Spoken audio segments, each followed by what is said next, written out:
They thought they could break him with chains. They thought they could buy him with gold. They thought they could burn his faith in a furnace of fire. Before the lions roared and the empires fell, one young exile stood against the most powerful king on earth, armed with nothing but a prayer. They stole his name and destroyed his city, but they could not touch his soul. Before we step into the flames of Babylon, make sure to like this video and subscribe to our channel, so you never miss a journey through the greatest stories ever told. Now let us witness the rise of the prophet in the city of gold. The sun did not rise over Jerusalem on that third year of the reign of King Jehoiakim. It merely suffocated behind a thick, choking gray veil of smoke. For months, the sky had been a clear, indifferent blue while the armies of Babylon circled the city walls like wolves waiting for a fire to die down. But today, the fire had died. The walls had been breached. The silence that followed the months of shouting and the thunder of battering rams was heavier than the noise had ever been. It was a silence that pressed against the ears and crushed the spirit. Daniel stood near the window of his family home in the upper city, his hands gripping the stone sill until his knuckles turned white. He was young, merely a youth in the eyes of his people, but the siege had aged him. His eyes, usually bright with the study of scrolls and the law, were now rimmed with red dust and exhaustion. He watched the black plumes of smoke rising from the lower city curling up like dark fingers grasping at the heavens. Below, the streets were no longer safe. The sound of marching boots echoed against the stone buildings, a rhythmic metallic heartbeat that belonged to a foreign beast. The Babylonians had entered. They did not move like a chaotic mob, but like a machine of iron and bronze. Daniel turned from the window as the heavy wooden door of the room creaked open. It was not a soldier, but his father, a man of nobility, and standing whose shoulders now sagged under an invisible burden. "My son," his father said, his voice barely a whisper, "you must gather your things. Only what you can carry." Daniel looked at his father, confusion warring with fear in his chest. "Are we fleeing? Father, is there a way out?" His father shook his head slowly, a gesture of profound defeat. "No, there is no escape. The king of Babylon, Nebuchadnezzar, has demanded the best of our youth. The nobles, the educated, those without blemish." The words hung in the air, cold and final. Daniel felt a chill run down his spine that had nothing to do with the morning air. He was being taken. He was not just a citizen of a conquered city, he was to be a trophy. He moved to his small table, his fingers brushing over the parchment scrolls he loved so dearly. He could not take them all. He selected a small, worn scroll of the prophet Jeremiah and tucked it into the folds of his tunic close to his heart. It was the only piece of his soul he could hide. Outside, the shouting grew louder. Daniel followed his father into the courtyard where the air smelled of burnt cedar and fear. A squad of Babylonian soldiers waited at the gate. They were giants to Daniel's eyes, their beards oiled and curled, their armor gleaming even under the smoke-filled sky. They did not look at the family with hatred, but with cold professional appraisal. One of the soldiers, an officer with a scar running down his cheek, pointed a gloved finger at Daniel. "That one." There were no goodbyes. There was no time for tears. The separation was as sharp and sudden as the closing of a book. Daniel was ushered out of the gate, joining a line of other young men from the noble houses of Judah. He recognized faces in the crowd. There was Hananiah standing tall, despite the fear in his eyes. There was Mishael, who looked as though he might weep, but held his jaw firm. And there was Azariah looking at the ground, his lips moving in silent prayer.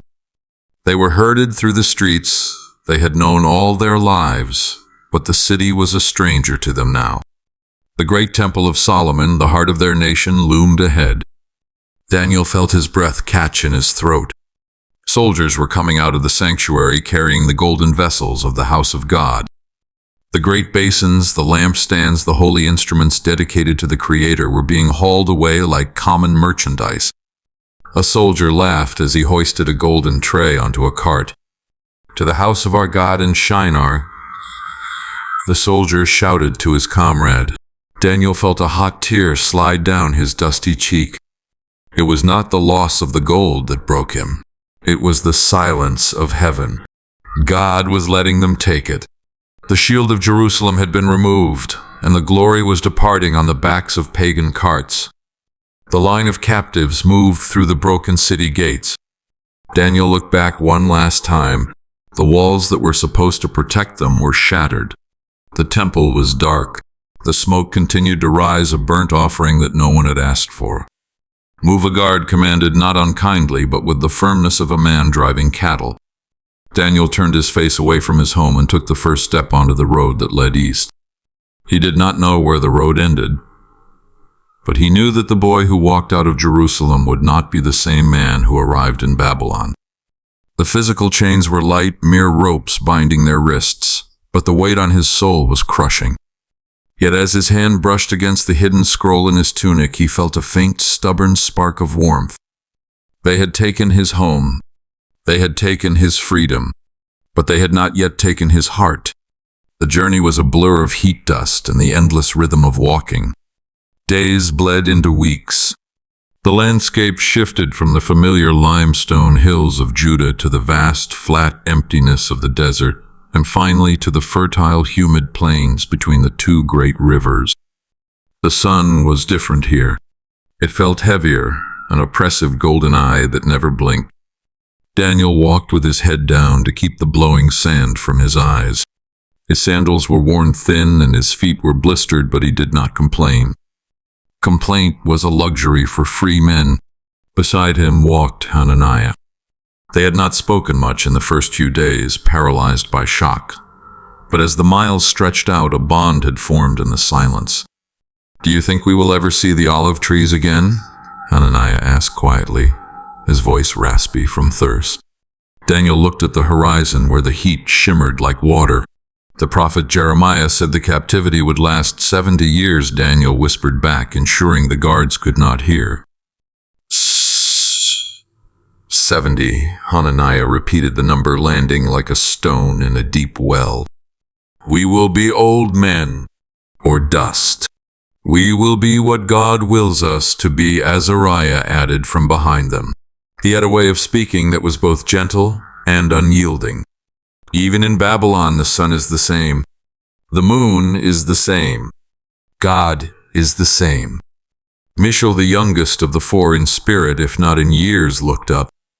"They say the walls of Babylon are so thick that 4 chariots can race atop them side by side. They say the city shines like a jewel." "It is a jewel of glass," Daniel said, his voice firm. "It may shine, but it is brittle." As if summoned by their words, the city rose from the horizon. At first, it was just a smudge of blue and gold against the brown earth. But as they drew closer, the scale of it assaulted their senses. This was not merely a city, it was a mountain range built by human hands. The walls towered over the plain, constructed of glazed bricks that shimmered in the sun. They approached the Ishtar Gate. It was a monstrosity of beauty. Blue tiles as bright as the lapis lazuli stone covered the immense structure. On the walls, relief images of bulls and dragons marched in silent procession. The dragons, with their serpent heads and lion bodies, seemed to watch the captives with hungry eyes. This was a place of power, of sorcery, of gods that demanded dominance. The procession of captives was halted outside the great gates. The air here was different. It smelled of exotic spices, river mud, and thousands of unwashed bodies mixed with expensive perfumes. The noise was a cacophony of languages, a babble of tongues that Daniel struggled to understand. A man emerged from the city gates, flanked by guards who held their spears with ceremonial precision. He was tall, dressed in robes of fine linen and silk that rippled in the breeze. His face was smooth, his expression unreadable. This was Ashpenaz, the master of the king's eunuchs. He walked down the line of dirty, exhausted prisoners, his eyes scanning them, not as people but as livestock at a market. He was looking for something specific. He did not want the strong backs of laborers or the rough hands of soldiers. He stopped in front of a tall, muscular boy from a noble house of Judah, inspected his teeth, and then shook his head, moving on. He was looking for intellect. He was looking for potential. Ashpenaz stopped in front of Daniel. He looked him up and down, noting the straight posture, despite the exhaustion, the intelligent eyes that did not cower before his gaze. "What is your name?" Ashpenaz asked. His Hebrew was accented but understandable. "Daniel," he replied. "It means, God is my judge." Ashpenaz offered a small, thin smile that did not reach his eyes. "A strong name. But you are in the house of Nebuchadnezzar now. The gods of Judah have no court here." He gestured to a scribe following him who made a mark on a clay tablet. "Keep this one." He moved to Hananiah, then Mishael, and finally Azariah. Each time he paused, asking a question of wisdom or lineage. Each time the four friends answered with a dignity that seemed to surprise the official. They were chosen, separated from the rest of the captives who would be sent to the fields or the brick kilns. They were pulled aside. "You four," Ashpenaz said, addressing them as a group, "you have been found without defect. You are well favored in appearance and skillful in wisdom. You possess knowledge and understand science. Therefore you have been granted a mercy that is also a burden." He pointed toward the towering blue gate, the mouth of the beast that was Babylon. "You will enter the king's palace. You will learn the learning and the tongue of the Chaldeans. You will serve the king. If you succeed, you will stand before the throne of the ruler of the world. If you fail..." He did not finish the sentence. He did not have to. The dragon reliefs on the walls seemed to hiss in the silence. "Come, Ashpenaz," commanded. Daniel looked at his three friends. Their clothes were tattered, covered in the dust of the journey. They had lost their country. They had lost their families. Now they were about to lose their freedom in a way far more dangerous than chains. They were to be remade. As they walked under the shadow of the great archway, passing into the belly of the city of idols, Daniel felt the weight of the scroll against his chest one last time. He took a breath of the foreign air, tasting the incense and the dust. "We enter as captives," Daniel whispered to his friends, his voice low but fierce. "But we do not kneel." Together, four sons of Judah walked into the golden fire of Babylon, and the heavy gates closed behind them with the sound of a tomb being sealed. The palace of Nebuchadnezzar was a city within a city. It was a labyrinth of polished stone-hanging gardens that defied gravity and corridors that echoed with the whispers of 1,000 servants. For Daniel and his companions, it was a gilded cage designed to dismantle their souls piece by piece. They were taken to the royal school, a place where the air was thick with the scent of papyrus and clay tablets. Here the empire did not conquer with swords, but with words. The curriculum was rigorous. They were not merely learning a new language, they were being taught to think like Babylonians. They studied the movements of the stars, not as the handiwork of the Creator, but as omens of destiny controlled by the gods of gold and stone. They memorized the ancient incantations of the Chaldeans and the complex laws of the court. Day after day, the instructors drilled them. They sought to overwrite the history of Judah with the mythology of Marduk. It was a subtle grinding pressure, like water wearing away a stone. The goal was not just obedience, but transformation. The empire wanted them to forget who they were. The final step of this transformation occurred in the Hall of Records. Ashpenaz stood before them holding a stylus and a fresh tablet of wet clay. The room was silent save for the scratching of the stylus. "You have done well in your studies," Ashpenaz said, his voice smooth and devoid of warmth. "You speak our tongue. You wear our robes. Now you must bear our names. The names of your childhood belong to a defeated land. To serve the king, you must carry the names of his gods." He turned to the first youth, Daniel.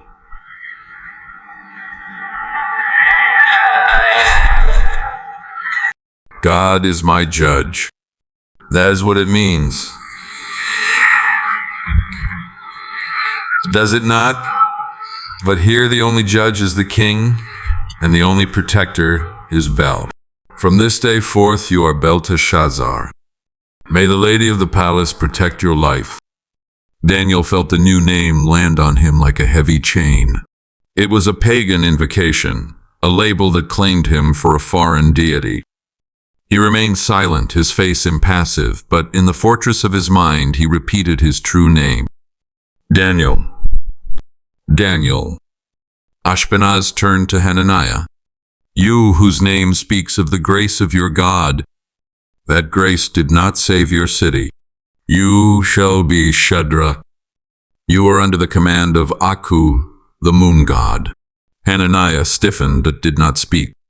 To Mishael Ashpenaz gave a thin smile. Who is like God, that is your question. Babylon answers it. You are Meshach. Who is like Aku? Finally he looked at Azariah. And you, whom your God has helped, you are now Abednego, the servant of Nabu, the god of wisdom. Ashpenaz finished writing on the tablet and set it down to dry.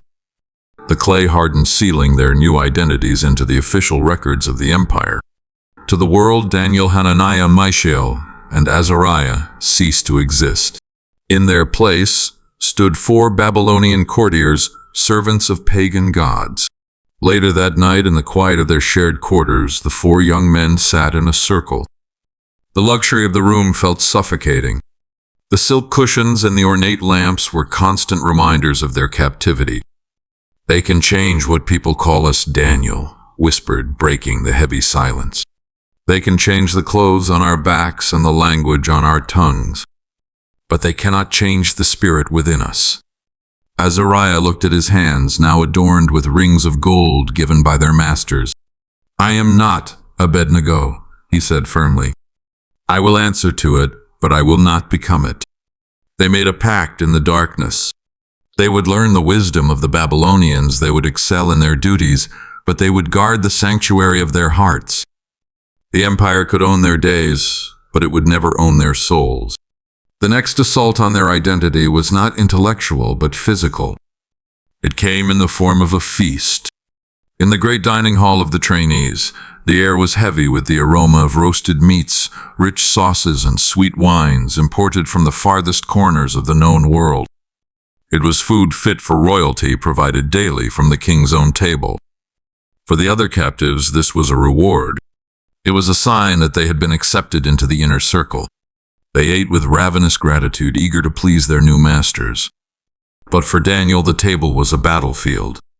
He looked at the spread before him. The meat had been offered to idols before it was cooked. The wine had been poured out in libation to false gods. To partake of it was to participate in the worship of Marduk.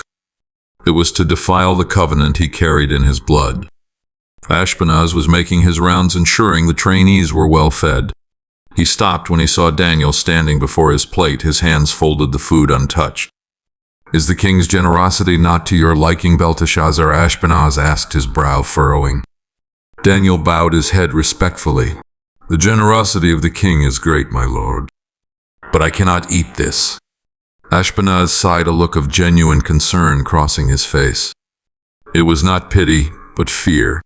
Belteshazzar, do not be foolish. The king has appointed your food and your drink.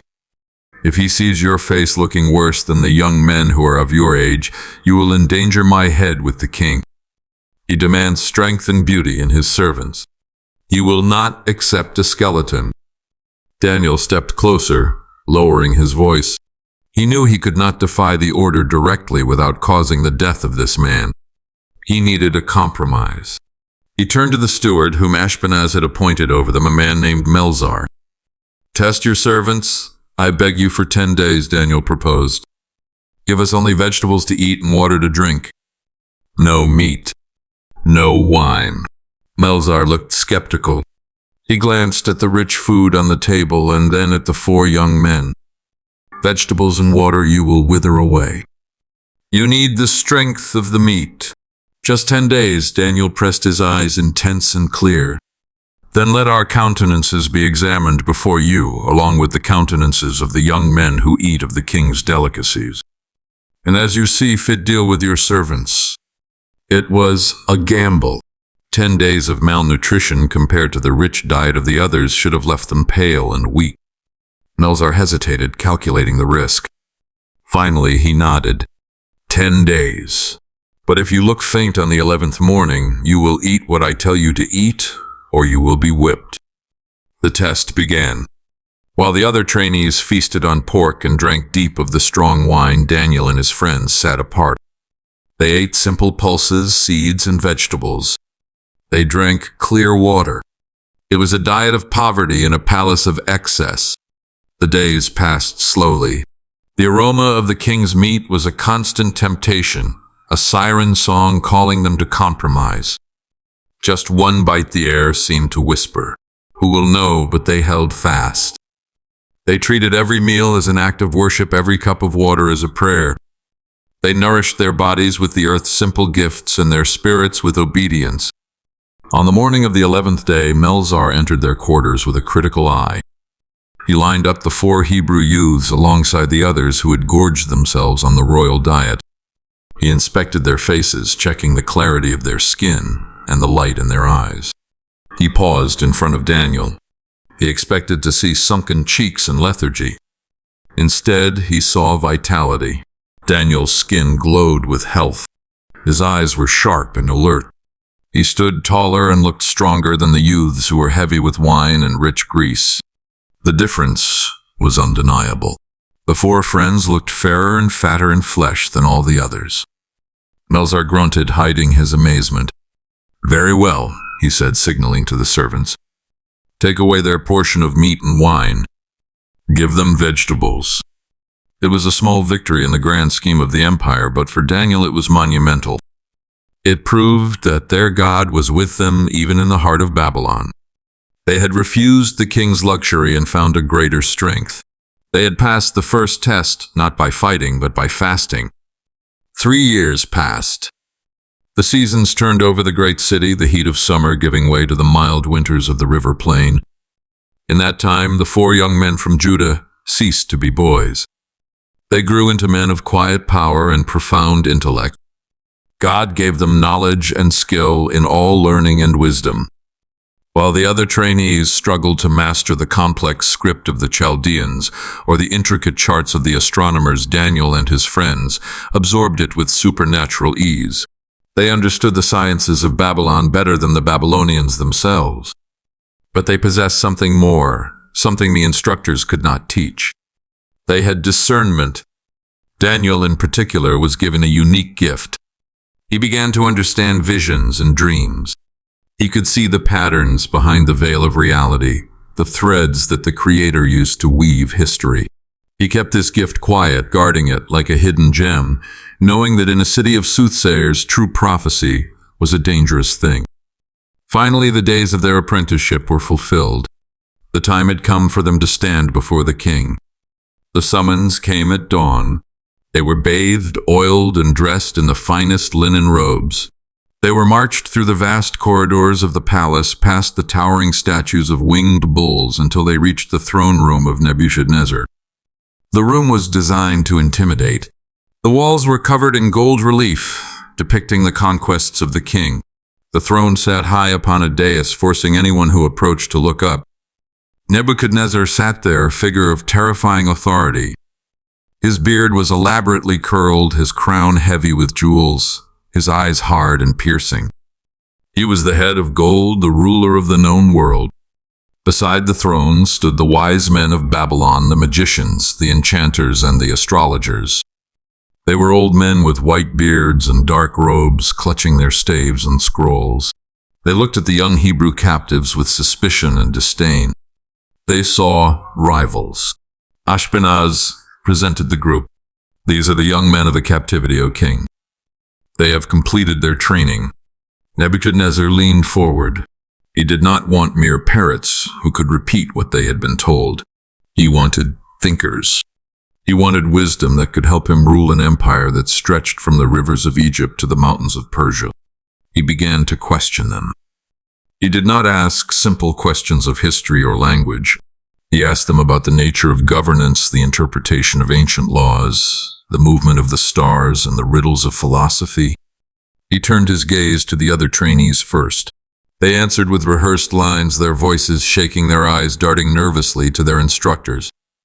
The king waved them away with a bored flick of his hand.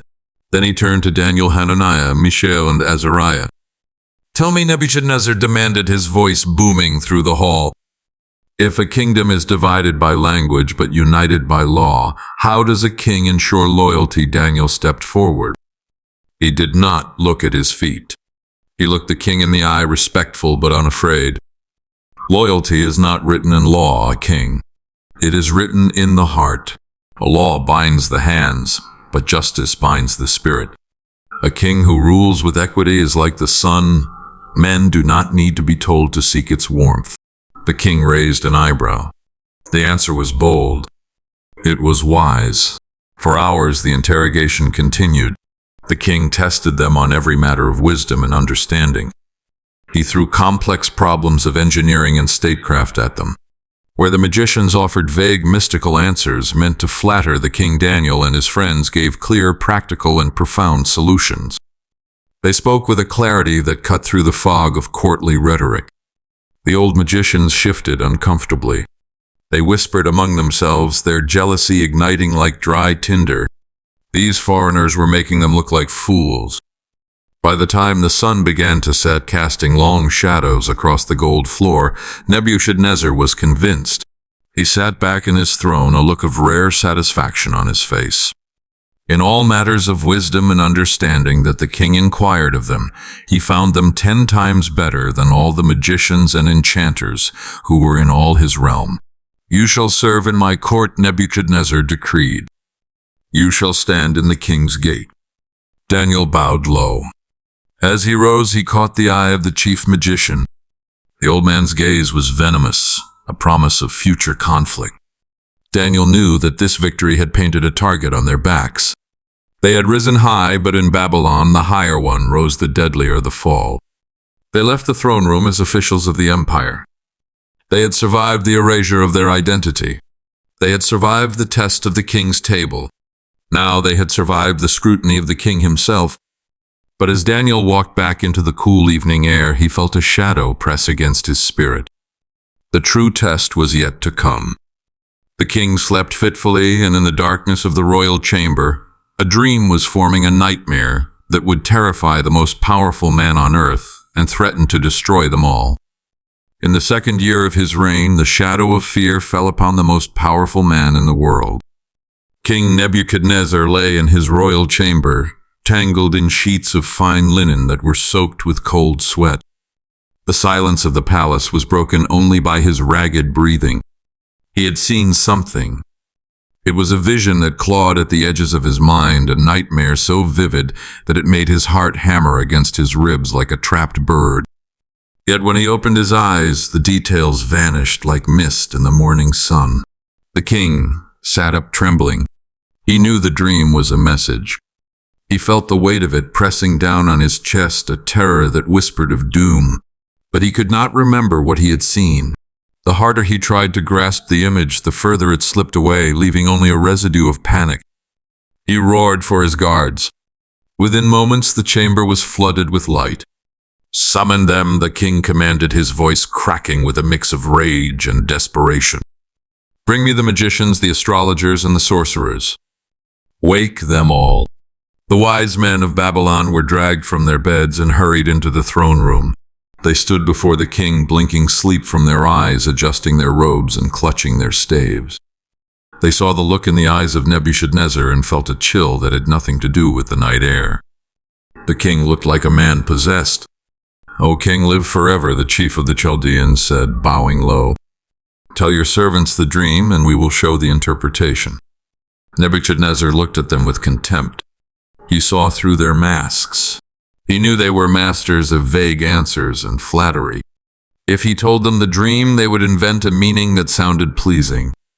He needed truth.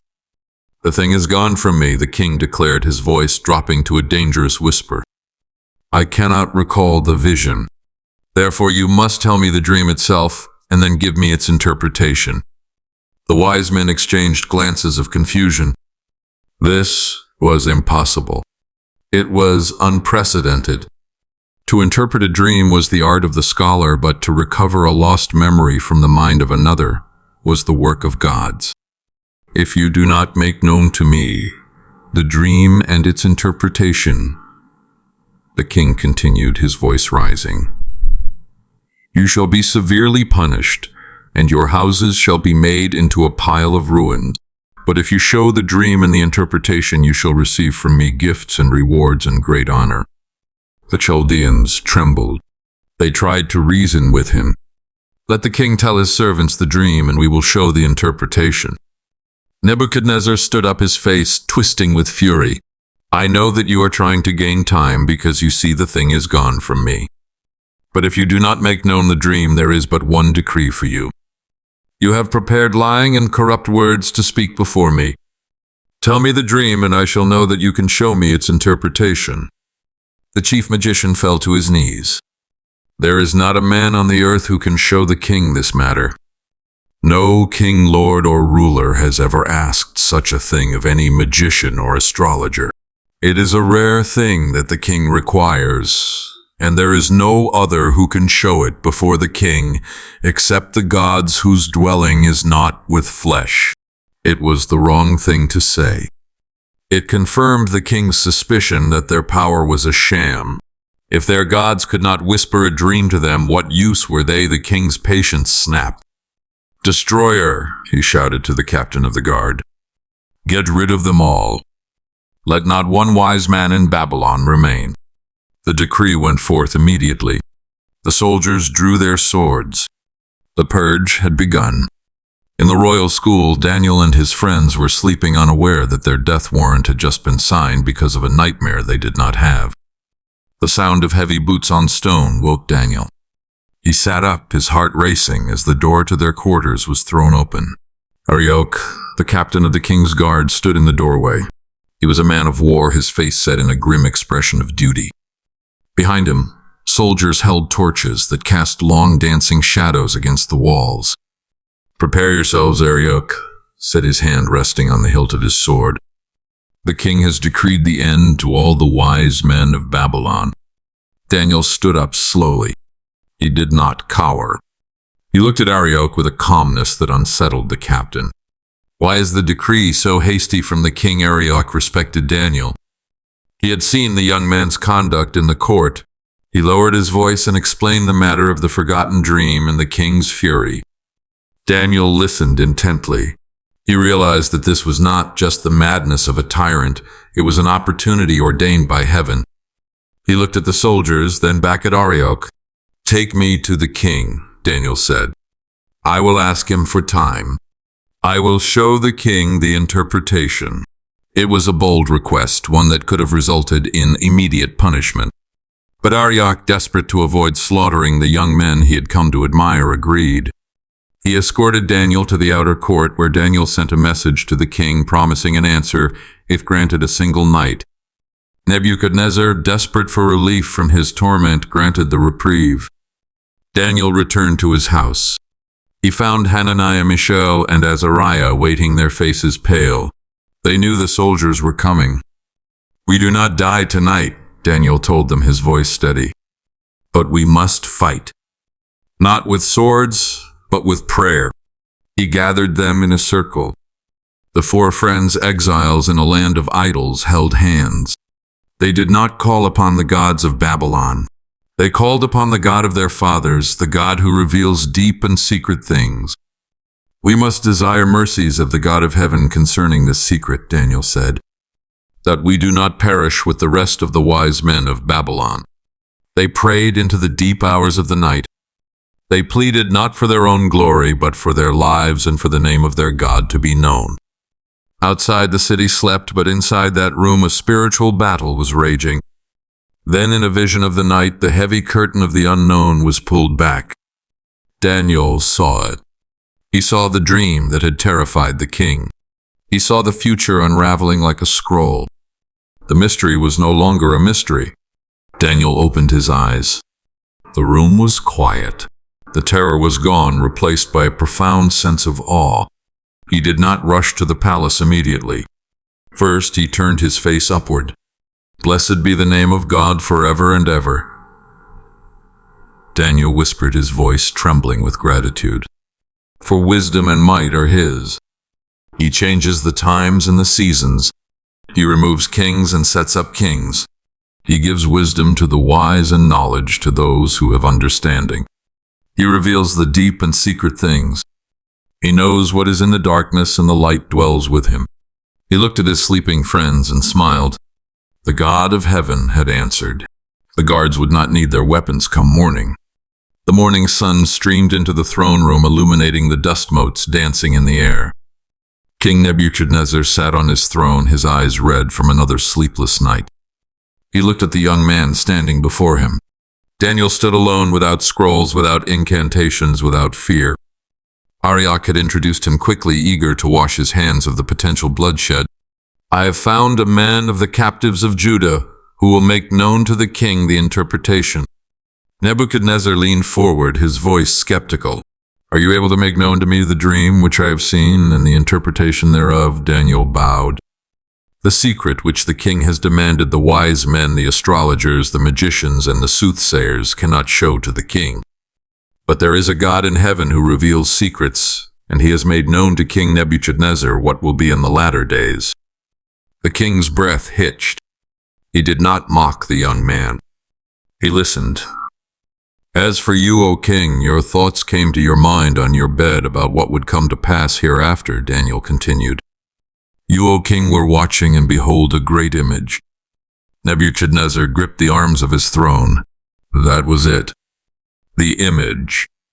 This great image, whose splendor was excellent, stood before you, and its form was awesome, Daniel said, his voice ringing with authority.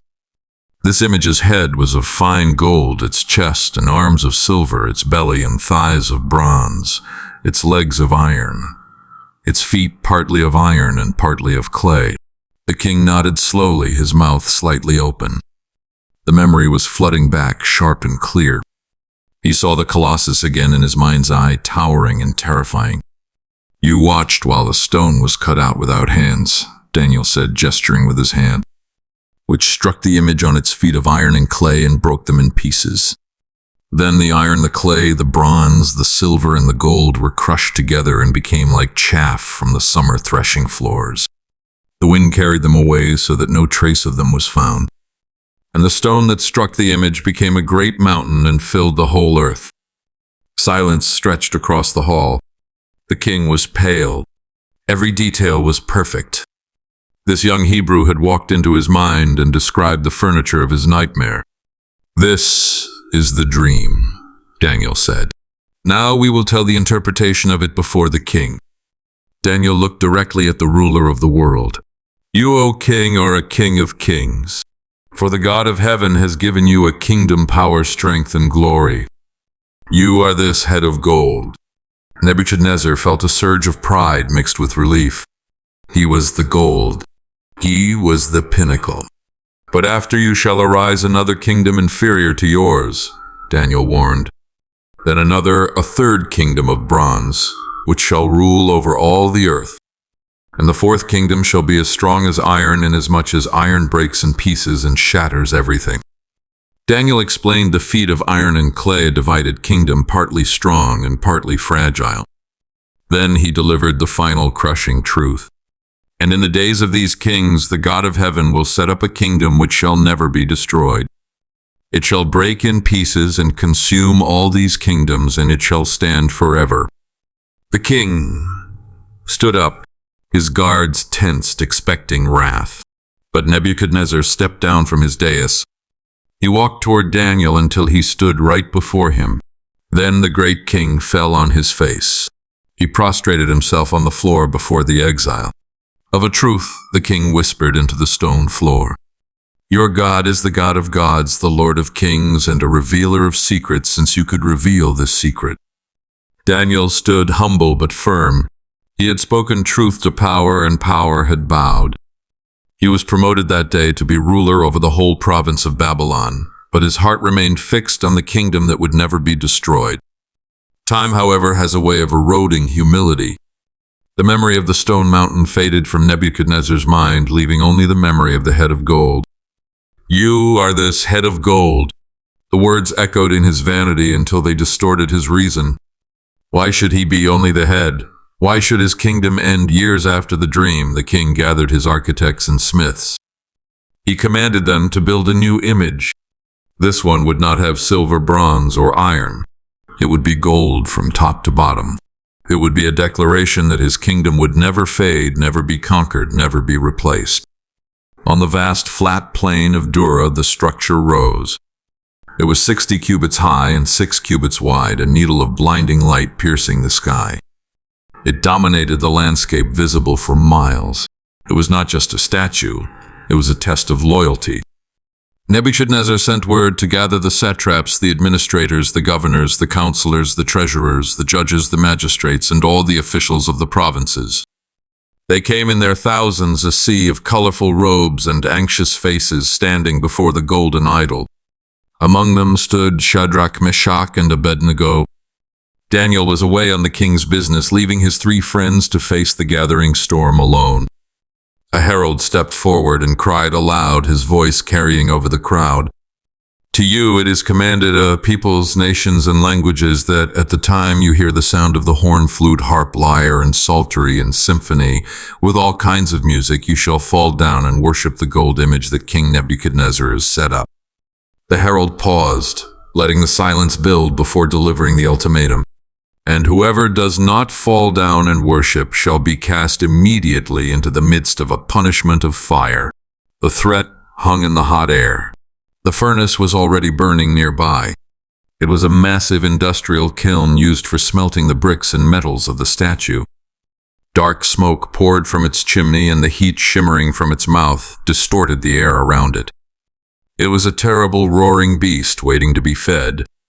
Shadrach, Meshach, and Abednego exchanged glances. They did not speak, but they understood. This was the line in the sand. They had bowed to the king's laws, they had served in his court, they had respected his authority, but they would not give him what belonged only to God. The music began. It was a cacophony of sound, a massive orchestra playing a hymn of submission. As one, the crowd collapsed. Thousands of knees hit the dust. Foreheads touched the ground. The plain of Dura became a sea of prostrate bodies. Except for 3. Standing upright in the field of bowed bodies, the 3 men from Judah looked like trees remaining standing after a storm. They were visible. They were exposed. They were silent, but their standing was the loudest shout on the plain. They looked at the golden face of the idol, and then they looked toward the furnace. They chose the fire. The last notes of the sackbut and the lyre faded into the hot air of the plain of Dura. The silence that followed was heavy and suffocating. Thousands of officials, from the high governors to the low magistrates, lay with their faces pressed into the dust. The golden image towered above them, gleaming with a light that seemed to demand blind submission. But the submission was not total. In the sea of prostrate bodies, there was a disturbance. It was a visual dissonance, like a jagged rock jutting out from a calm ocean. Shadrach, Meshach, and Abednego stood upright. They did not look around with arrogance, nor did they tremble with fear. They simply stood, their eyes fixed on a point beyond the golden statue, beyond the smoke of the furnace, and beyond the reach of the king. From the side of the platform, the Chaldean advisors watched. A dark smile curled the lips of the chief astrologer. This was the moment they had waited for. For years they had gnashed their teeth in jealousy as these foreign exiles rose to power in the province of Babylon. They had searched for corruption in their ledgers and found none.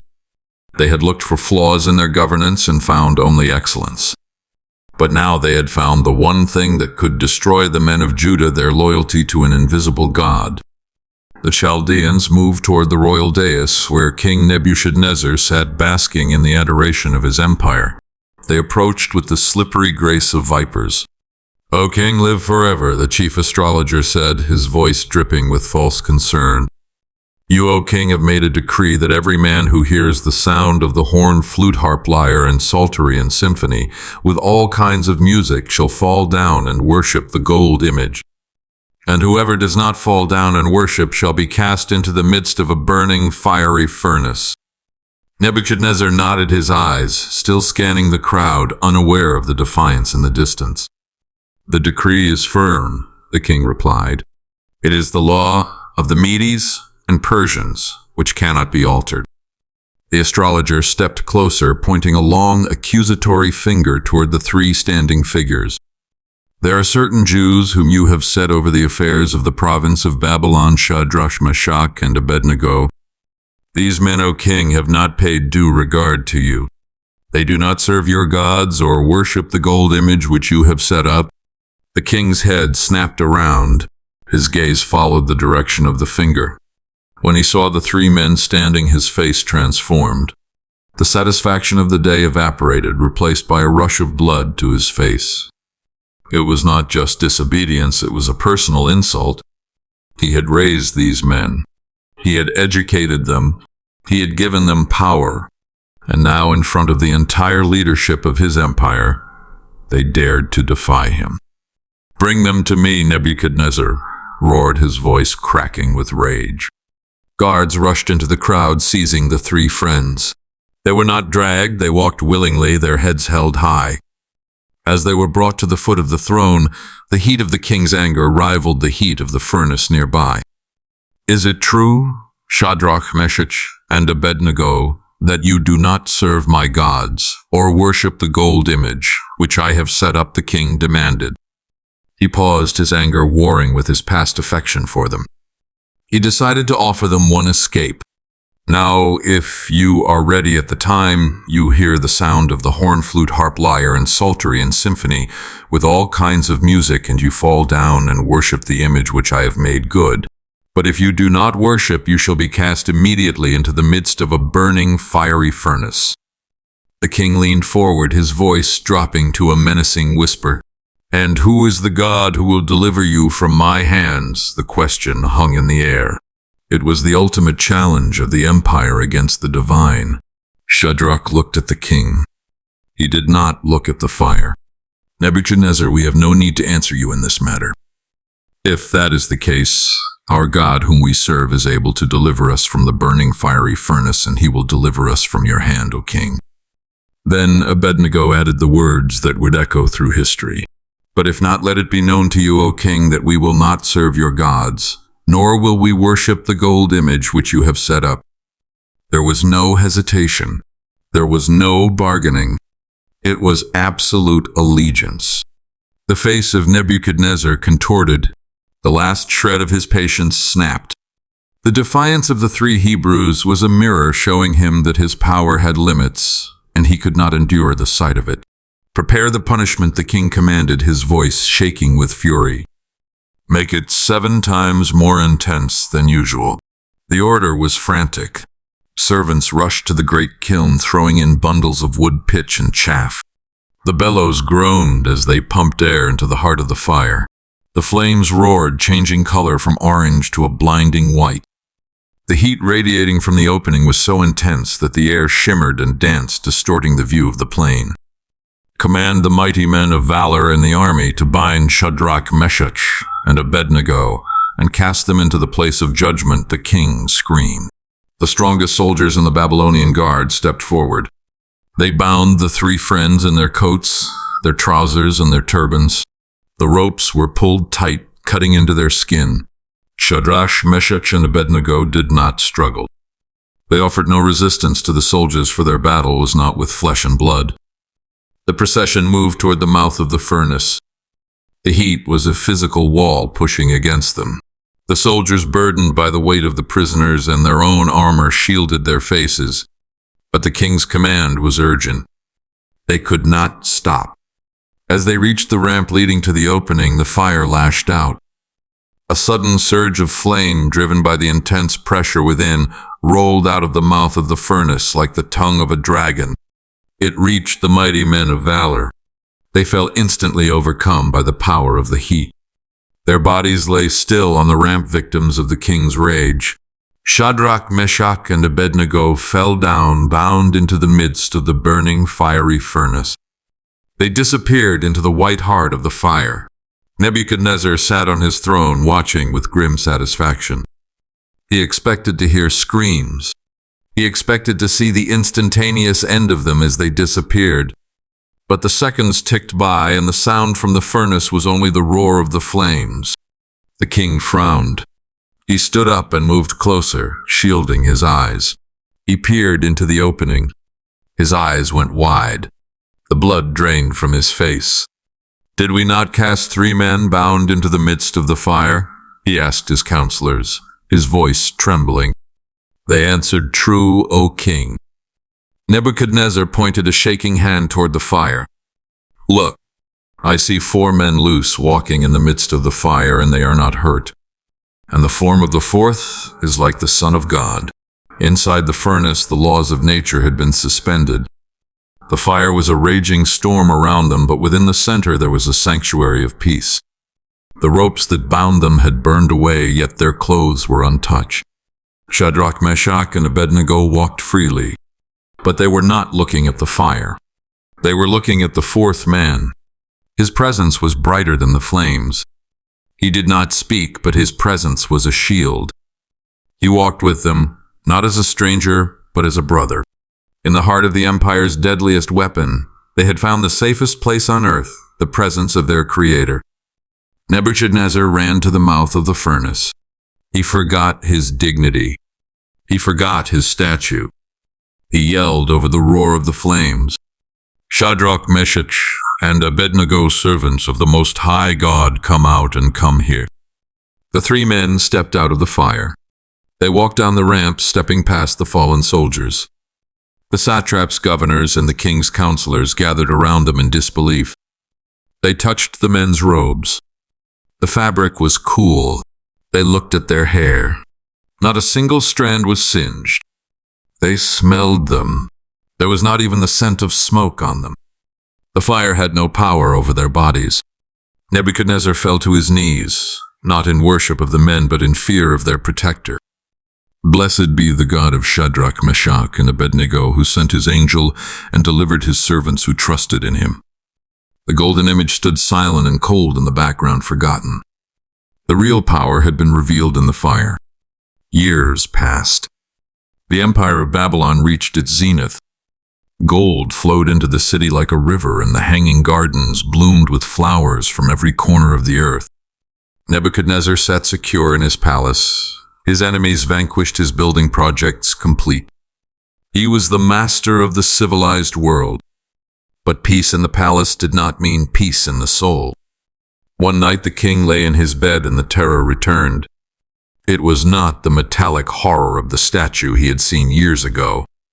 This was something organic, alive, and deeply personal. He woke with his heart pounding, the vision seared into his mind. He called for his wise men again. The magicians, the astrologers, the Chaldeans, and the soothsayers filled the hall. This time the king remembered the dream. He recounted it to them in vivid detail, hoping their books and charts could provide a comforting answer.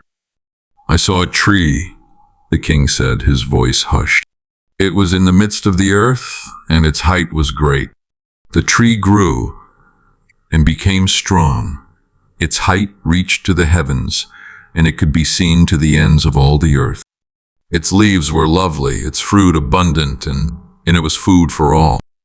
The beasts of the field found shade under it, and the birds of the heavens dwelt in its branches." The wise men nodded, stroking their beards. A great tree usually symbolized a great king. This sounded auspicious. But Nebuchadnezzar's face darkened. "I saw in the visions of my head while on my bed, and there was a watcher, a holy one, coming down from heaven. He cried aloud and said thus, 'Chop down the tree and cut off its branches, strip off its leaves and scatter its fruit.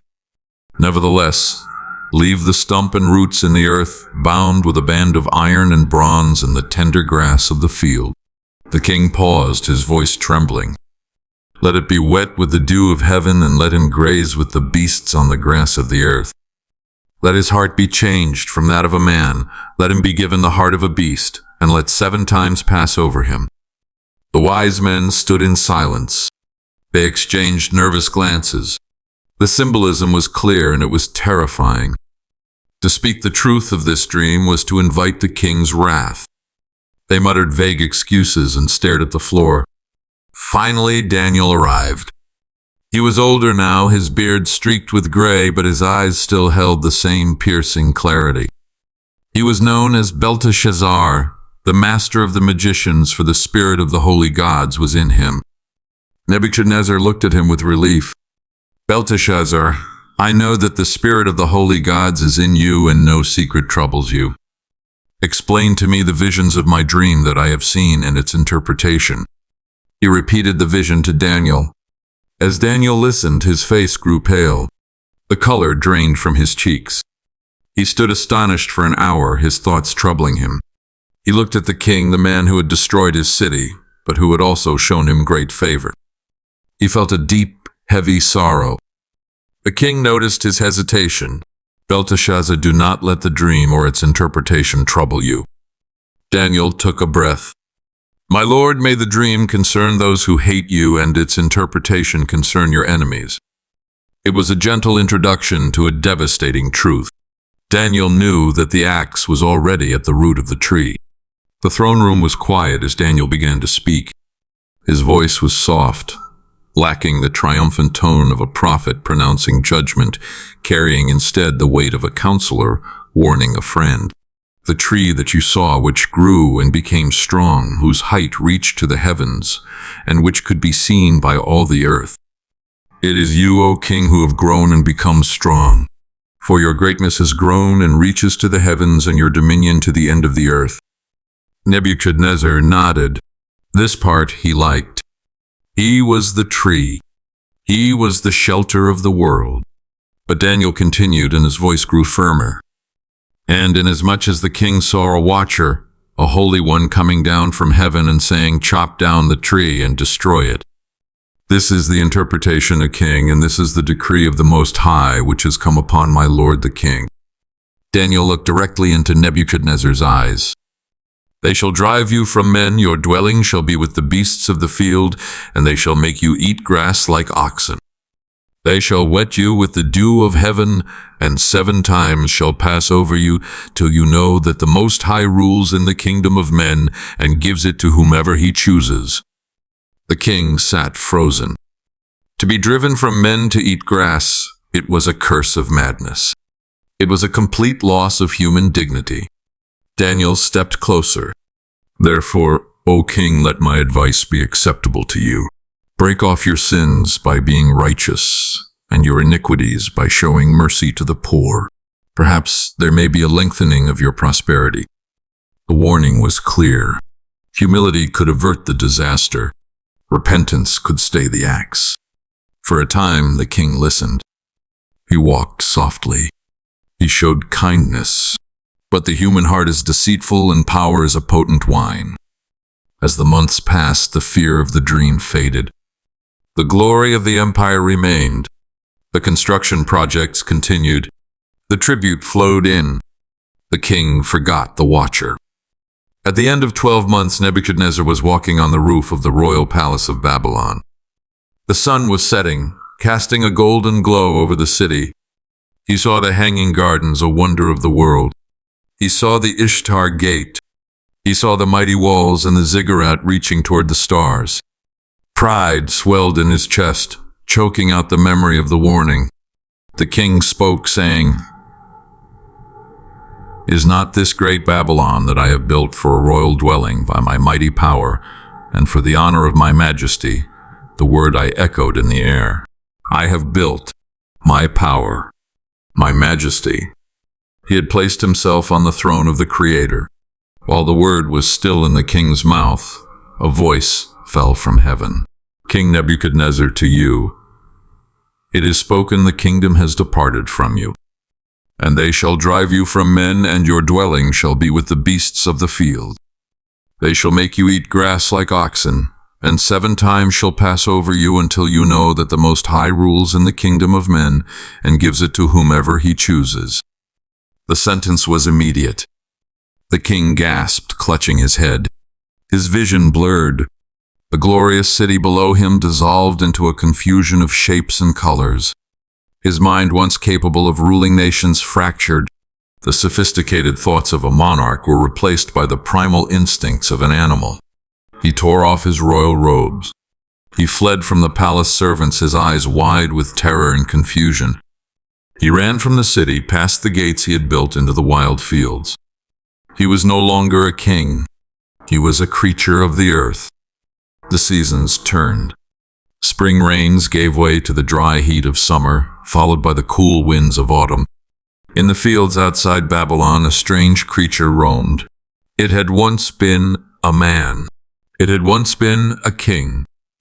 Now it moved on all fours. Its hair had grown long and matted coarse, like eagle's feathers, shielding its skin from the sun and the rain. Its fingernails and toenails were uncut, curving around like the claws of a bird. Nebuchadnezzar ate the grass of the field. He drank from the streams like an ox. At night, he lay on the cold ground, his body wet with the dew of heaven. The madness was total. He had no memory of the throne, the gold, or the armies. He knew only hunger, thirst, and the rhythm of the sun. The people of Babylon whispered. The throne sat empty, or perhaps was stewarded by regents who feared to speak the truth. The greatest king on earth was living as a beast. It was a terrifying lesson to the world. The distance between a monarch and an animal is only the breath of God. 7 times passed. Whether these were 7 years or 7 seasons, the text of history does not say, but the time was appointed by the watcher. It was a time of purification, a stripping away of every layer of human pride until nothing remained but the bare existence of a creature dependent on its creator. Then, at the end of the time, something changed. The creature paused in its grazing. It lifted its head. The matted hair fell back from its face. Nebuchadnezzar lifted his eyes to heaven. For 7 times he had looked only at the earth, at the grass, the dirt, the water. Now he looked up. He saw the vastness of the sky. He saw the order of the clouds. And in that upward glance, the fog in his mind began to clear. Reason returned to him like the breaking of dawn. The chaotic instincts receded, replaced by the structured thoughts of a man. He remembered who he was, but more importantly, he remembered who God was. He did not stand up and curse his fate. He did not scream in anger at the wasted years. At the end of the time, I, Nebuchadnezzar, lifted my eyes to heaven, and my understanding returned to me. And I blessed the Most High and praised and honored him who lives forever. His voice was raspy from disuse, but the words were clear. For his dominion is an everlasting dominion, and his kingdom is from generation to generation. All the inhabitants of the earth are reputed as nothing. He does according to his will in the army of heaven and among the inhabitants of the earth. No one can restrain his hand or say to him, "What have you done?" As his understanding returned, so did his majesty. The king's counselors and lords sought him out. They found him not as a beast, but as a man restored. They bathed him, cut his hair, and dressed him in royal robes. But the man inside the robes was different. The arrogance was gone. He was established in his kingdom, and excellent majesty was added to him. He ruled again, but he ruled with a new perspective. He knew now that he was merely a steward, a temporary caretaker of a throne that belonged to another. Nebuchadnezzar, the head of gold, wrote his final decree to all peoples, nations, and languages. It was not a boast of his buildings or his wars. It was a testimony. Now I, Nebuchadnezzar, praise and extol and honor the King of heaven, all of whose works are truth and his ways justice. And those who walk in pride he is able to put down. The chapter of the golden head closed not in conquest, but in a hymn of praise from a humbled heart. The great hall of the palace was a cavern of noise and light. King Belshazzar, the grandson of the mighty Nebuchadnezzar, sat at the head of a table that seemed to stretch into infinity. It was a night of excess. The air was thick with the heavy perfume of burning incense and the smell of roasted meats. 1,000 lords of the empire filled the hall, their laughter echoing off the high stone walls like the roar of a distant ocean. Belshazzar was not the man his grandfather had been. Where Nebuchadnezzar had been a man of war and building, Belshazzar was a man of pleasure and pride. He did not fear the armies gathering at his borders. He believed the walls of Babylon were invincible. He believed the night would never end. As the wine flowed freely, a dark thought entered the mind of the king. He wanted to show his power. He wanted to prove that he was greater than the gods of the nations his ancestors had defeated. He stood up swaying slightly and raised a hand to silence the musicians. "Bring them out, Belshazzar," commanded his voice, slurring but loud enough to carry. "Bring the vessels of gold and silver that my father Nebuchadnezzar took from the temple in Jerusalem." A ripple of unease went through the older servants. Those vessels were sacred. Even Nebuchadnezzar in all his fury had treated them with a superstitious dread, locking them away in the treasure house of his god. To use them for a common feast was a line no one had dared to cross. But the king's word was law. The servants hurried to the vaults and returned carrying the holy objects. The golden lampstands, the silver basins, and the intricate goblets that had once held the wine of offerings to the Creator were placed on the banquet table. They shimmered in the torchlight, stark and beautiful against the chaotic spread of the feast. Belshazzar laughed. He reached out and grabbed a golden goblet, one that had been consecrated for the high priest alone. He filled it with strong Babylonian wine. "To the gods of Babylon," he shouted, raising the holy vessel. "To the gods of gold and of silver, of bronze, of iron, of wood, and of stone." The lords cheered. They grabbed the sacred cups and drank deep. They poured libations to their idols using the instruments of the Lord of Heaven. It was a moment of supreme arrogance. They were not just drinking wine, they were declaring war on the divine. They praised gods that could not see, hear, or know while mocking the God in whose hand their very breath was held. The revelry reached a fever pitch. The music swelled a chaotic rhythm of drums and pipes. The king felt invincible. He was the master of history. He was the untouchable ruler of the night. Then the atmosphere shifted. It was not a sound, but a silence. A sudden heavy silence that started near the lampstand and spread outward like a freezing wind. The laughter died in throats. The cups were lowered. Every eye turned toward the plaster wall opposite the king's lampstand. It appeared out of the empty air. Fingers. Not a ghost, not a shadow, but the fingers of a man's hand. They were distinct, illuminated by the flickering light of the lamp. The hand floated near the high wall, disconnected from any body, moving with a deliberate, terrifying grace. Belshazzar froze. The golden goblet slipped from his numb fingers and crashed onto the floor, spilling red wine like a wound. His face, flushed with drink only moments before, turned the color of ashes. The strength drained from his legs. His hip joints loosened and his knees knocked together in a violent, uncontrollable rhythm of terror. The hand began to write. The fingers traced shapes into the plaster of the wall. It was not ink. It was as if the words were being burned into the stone itself. The scratching sound was deafening in the silent hall. Men. Tikal. A parson. The writing stopped. The hand vanished as mysteriously as it had appeared, leaving only the burning words glowing on the white plaster. The king screamed. It was a sound of pure primal fear. "Bring in the astrologers," he shrieked. "Bring the Chaldeans. Bring the soothsayers." The wise men of Babylon rushed into the banquet hall. They were the most learned men in the empire, experts in reading the stars and the omens of the earth. But as they looked at the wall, their faces went blank. They squinted at the letters. They whispered to one another. They could see the writing, but they could not read it. The words were locked, their meaning hidden from minds clouded by idolatry. Belshazzar looked at his wise men, and his fear turned to despair. Even his magic had failed him. "Whoever reads this writing," the king cried out, his voice breaking, "and shows me its interpretation, shall be clothed with purple and have a chain of gold around his neck. He shall be the third ruler in the kingdom." The promises of wealth and power hung in the air, ignored. The wise men stood silent, defeated by the 4 lines of text.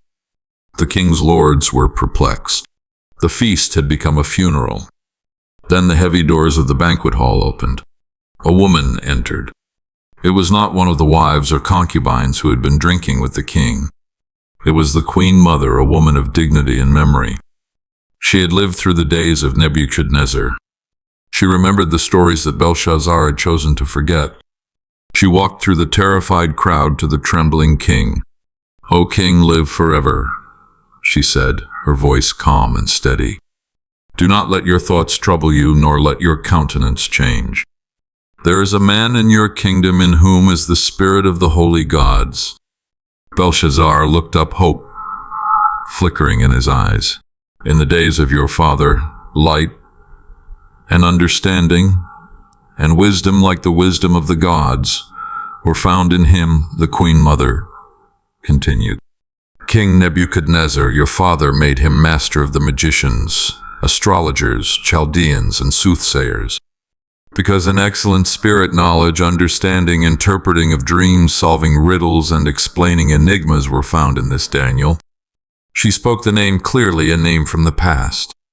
"Now let Daniel be called, and he will show the interpretation." Daniel was brought into the banquet hall.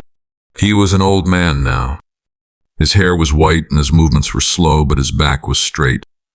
He wore simple robes, a stark contrast to the opulent finery of the drunk lords.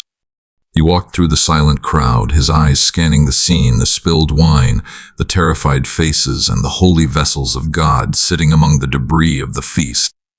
A flash of anger crossed his face, but he composed himself. He stood before Belshazzar. The king looked at the old exile. "Are you that Daniel who is one of the captives from Judah, whom my father the king brought from Judah?" Belshazzar tried to sound regal, but his voice shook. He repeated his offer of purple robes, gold chains, and power. Daniel looked at the young king with a mixture of pity and judgment. He did not want their gold. He did not want their power. He had served kings who were greater than this boy, and he served a God who was greater than all of them. "Let your gifts be for yourself," Daniel said, his voice cutting through the silence, "and give your rewards to another. Yet I will read the writing to the king and make known to him the interpretation." Daniel did not begin with the writing. He began with history. He forced the king to remember the lesson he had ignored. "O king, the Most High God gave Nebuchadnezzar your father a kingdom and majesty, glory, and honor. But when his heart was lifted up and his spirit was hardened in pride, he was deposed from his kingly throne, and they took his glory from him." The Lord shifted uncomfortably. Daniel recounted the madness of Nebuchadnezzar, the years spent eating grass like an ox, until he knew that the Most High God rules in the kingdom of men. Then Daniel turned his gaze on Belshazzar. It was a heavy, piercing look. "But you, his son Belshazzar, have not humbled your heart, although you knew all this. And you have lifted yourself up against the Lord of heaven. They have brought the vessels of his house before you, and you and your lords, your wives, and your concubines have drunk wine from them. You have praised the gods of silver and gold, bronze and iron, wood and stone, which do not see or hear or know." Daniel pointed a finger at the king. "And the God who holds your breath in his hand and owns all your ways you have not glorified." Then the fingers of the hand were sent from him, and this writing was written. Daniel turned to the wall. The letters seemed to glow brighter as he spoke them. "This is the interpretation of each word. Mene, God has numbered your kingdom and finished it." A gasp went through the room. Finished. It was a word of finality. "Tekel, you have been weighed in the balances and found wanting." The king slumped in his chair.